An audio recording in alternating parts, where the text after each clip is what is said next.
தொகுதியானது ஏற்கனவே காங்கிரஸோடு ஃபைனலைஸ் பண்ணது பின்னாடி தான் அந்த அறிக்கையை அவர்களால் வெளியிட முடியும். ஆகவேதான் அதில் காலதாமதம் ஆகிக்கொண்டிருக்கிறது. தீர்ப்பு வந்துவிடும் என்று எதிர்பார்க்கின்றோம். இந்த சூழ்நிலையில் இருக்கின்றோம். 100க்கு 100% திருச்சிதான்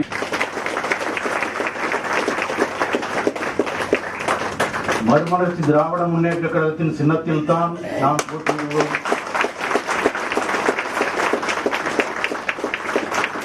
என்பதும், மறுமலர்ச்சி திராவிட முன்னேற்ற கழகம் திருச்சியிலே நிற்குமானால் அதற்கு வேட்பாளராக யாரை நாம் தேர்வு செய்ய வேண்டும் என்பதுதான் இன்றைக்குள்ள பொருள்.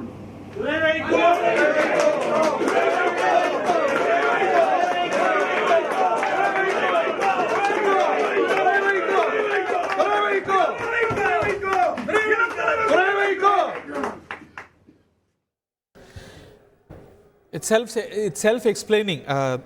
மதிமுகவுடைய கூட்டத்தில் மதிமுக எந்த தொகுதியில் போட்டியிட வேண்டும், எந்த வேட்பாளரை நிறுத்த வேண்டும், என்ன சின்னத்தில் போட்டியிட வேண்டும் என்பதெல்லாம் குறித்து ஆலோசனை நடத்தப்பட நமக்கு இதிலிருந்து கிடைக்கக்கூடிய புரிதல் என்பது மதிமுகவுடைய தேர்வு என்பது திருச்சி நாடாளுமன்ற மக்களவை தொகுதி. திருச்சி மக்களவை தொகுதியில் துரை வைகோ வேட்பாளராக மதிமுகவின் சார்பாக களமிறங்க வாய்ப்பு அதிகம் இருக்குது அப்படின்னு நமக்கு கிடைக்கக்கூடிய இந்த செய்தி, இந்த ஆடியோ, இந்த வீடியோ நமக்கு உறுதி செய்கிறது.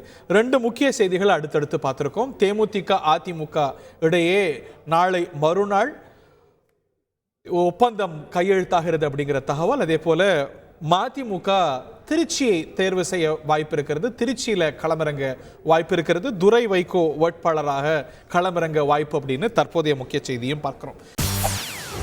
செய்திகளை உடனுக்குடன் தெரிந்து கொள்ள உடனே சப்ஸ்கிரைப் பண்ணுங்க.